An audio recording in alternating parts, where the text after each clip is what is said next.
protect her people. A selfless act of love. Truly, she deserves better than she got. But of course, there's more to that story.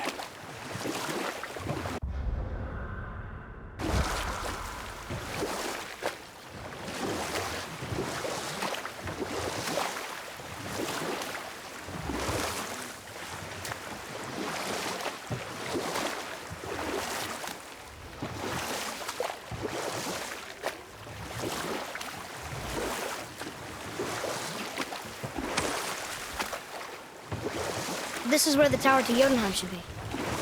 Feels strange somehow. No doubt some arcane magics were involved. I would be not at all surprised to learn you were sensitive to that.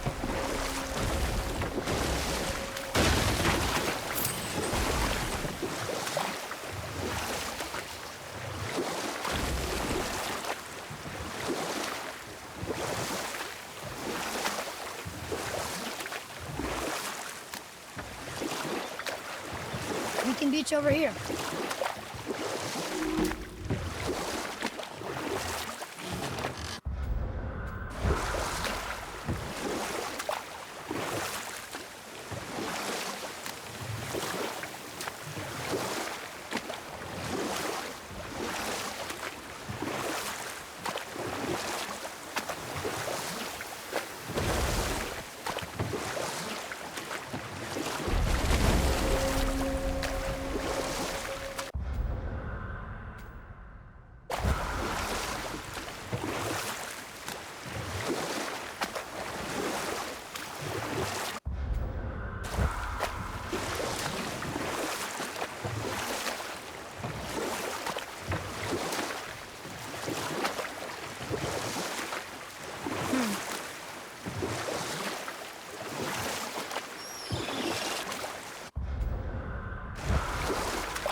I can't believe Odin and Freya were ever married. Love and hate are more closely intertwined than you might imagine. For instance, Odin hates the giants and they him. But Thor's own mother was the giantess Fjorgun, one of Odin's great loves. So Thor's half god and half giant? Weird. Once Fjorgun was gone, lonely ages passed for Odin. And as war with the Vanir raged, I could see what he really wanted beneath his bluster. And after no small amount of convincing, Freya agreed. For a while there, he really turned on the charm. He seemed happy. He seemed interested in making her happy. He granted her so many wishes I can scarcely recall them all. The peace held, and I truly believed all had worked out better than I could have planned. But Odin's true face showed itself again in the end. He won Freya's trust, and she taught him some of her Vanir magic, another choice she would live to bitterly regret. Sadly, despite his wise counselors' best efforts to persuade him that peace was the only true path to stave off Ragnarok, Odin never let go of his obsession with Jotunheim.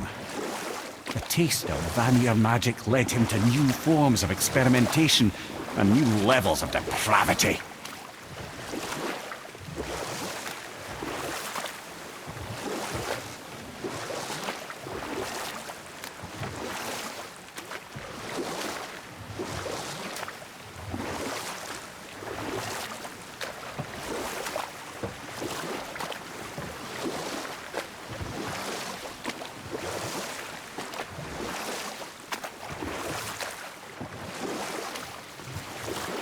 Still can't believe he ate it.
Okay. Obviously the marriage to Odin didn't last. But how did Frey end up a hermit in the woods? Oh, that was a singular piece of cruelty, even for Odin. As if the marriage wasn't punishment enough. Freya was better to him than he deserved. She stuck it out through all manner of indignity, all in the name of maintaining peace and safety for her people. But Odin's madness, his tyranny, his corruption of her magics, it became more than she could stomach, and at long last she broke it off. Odin's wrath was fierce, and his curses upon her were more than she dared to fear. But her magic was so much stronger than his. After so much time together, he knew her vulnerabilities, and exploited them to craft curses she could never break. Oh, like not being able to leave Midgard. Worse still, he robbed her of her warrior spirit. Freya cannot fight, even to defend herself. No living thing may she be harmed by blade nor spell. In a world this belligerent, what choice does she have but isolation? Poor Freya. I guess if I was her, I'd spit in your face too. Aye, lad. Would I?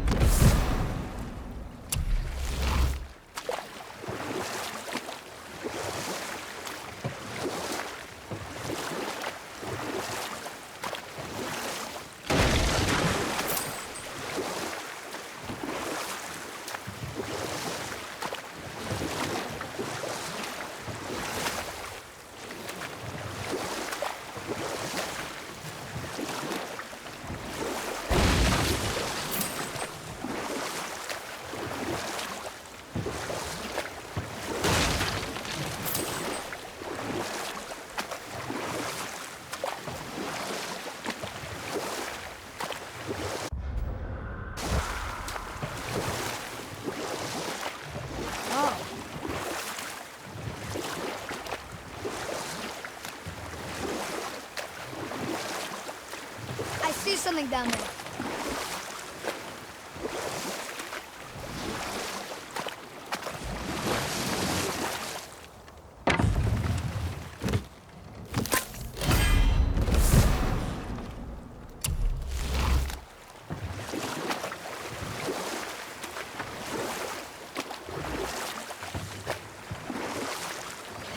We can beach over here.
Amir, there was a shrine about a giant lady with lots of books and visions. Ah, that would be Groa, the Knowledge Keeper.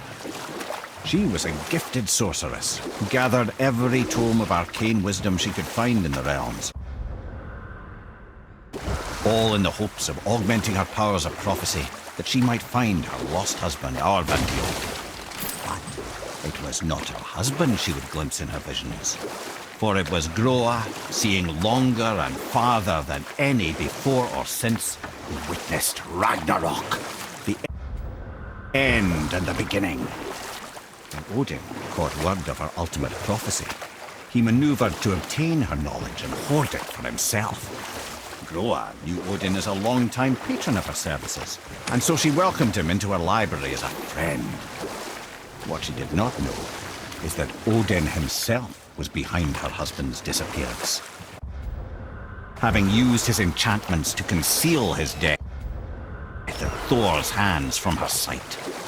Smiling, jealous Odin took her by the throat, and with his very hands he stole her library and her life for his own. I always knew Odin was bad. That's just... Ruthless, barbaric, heartless? That's Odin.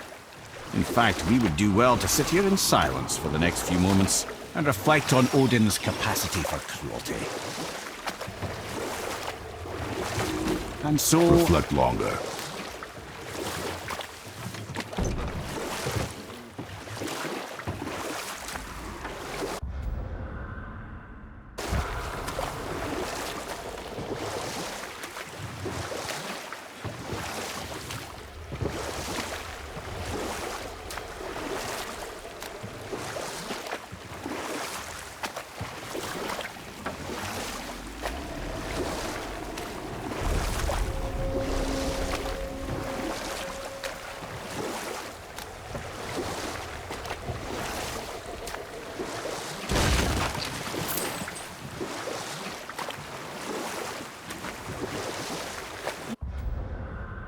One of each here?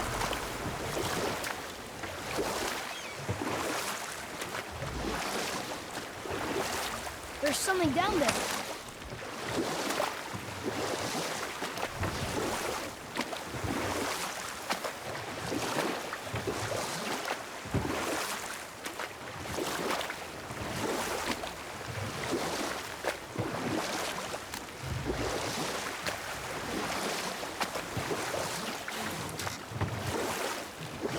Wow, it's like there was an entire city under the water. Aye, lad. A forgotten city. What was it called? Well, I forgot.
I have a question. If Ymir was the first giant, where did he come from? In the beginning, there was Ginnungagap, the great void.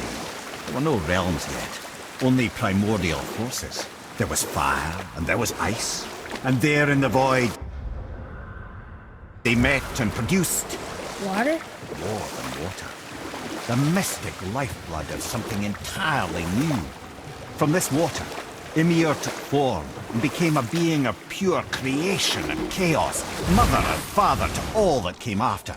Enough. No stories. Not while on foot. Our focus is the road. Completely understand. I'll finish later.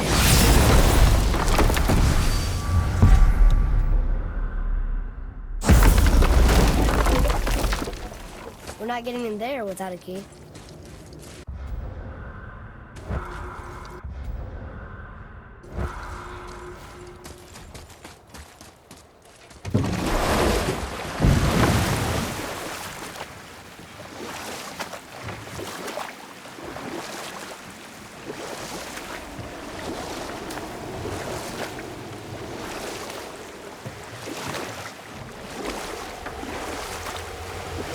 Come here.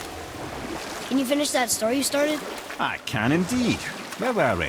Oh, Ymir, the first giant, had emerged from the void, and every form of life began to spring forth from Ymir. Even the Aesir? Aye. Every god, man, and beast came first from Ymir's flesh.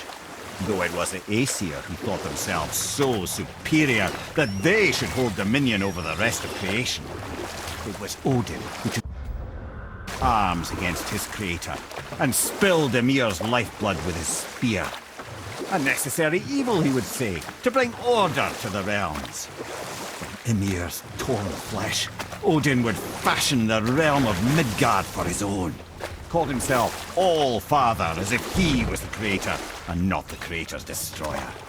The small, covetous tyrant. Amir? Huh? Oh, sorry, my boy. You know, I think it best we just end it there, actually.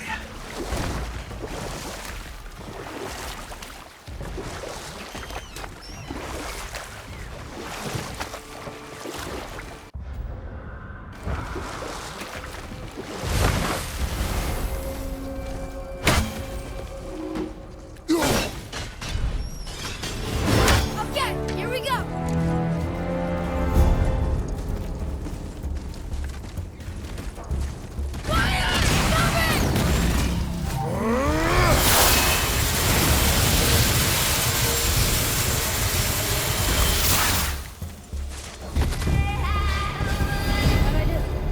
Better.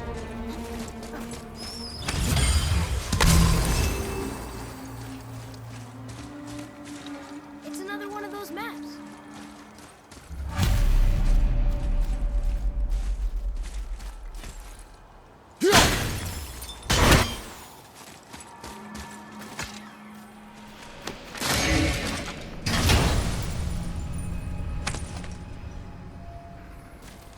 Hey, it's a fragment of a language cipher. We should look for more like this.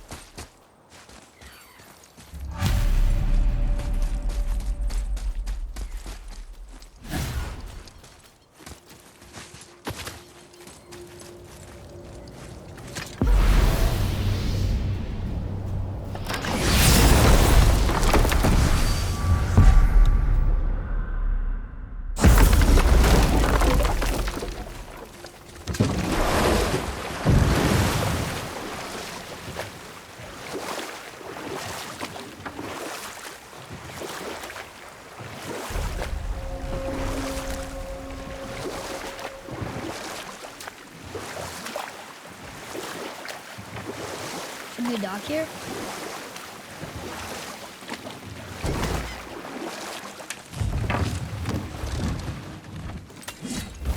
We're not getting in there without a key.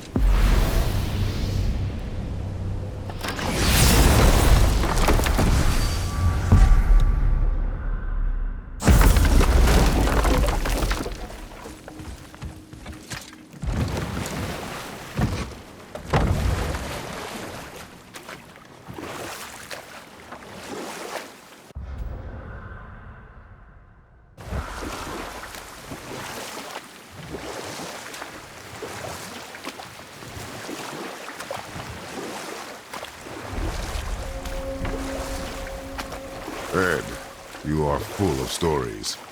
When will you tell one that entertains? I beg your pardon? He just insulted you. Yeah, I got that. So you want a corker, do you? Very well, my brothers. I'll tell you the story of Hrungnir, the brawler. The real story. There was a huge battle, right? His shrine had him in the middle, fighting off Aesir. A pretty story, but no. Hrungnir, you see, was born with neither head nor heart. So the giants had to complete him with stone. He was strong, to be sure, but also a perfect simpleton. Odin met him wandering in Midgard one day. Found him so amusing, so harmless, so gullible, that he invites him back to his palace in Asgard. There he gives Hrungnir his fill of mead, and goads him into all manner of boasts and antics, all for the amusement of the court. I was there. I saw the Aesir laugh as Hrungnir leapt upon his shield and swore he'd kill us all and take our womenfolk back to Jotunheim. Then Thor shows up. And does he laugh? Oh no. Thor takes one look at the drunken stone buffoon and brings down Mjolnir on his head so hard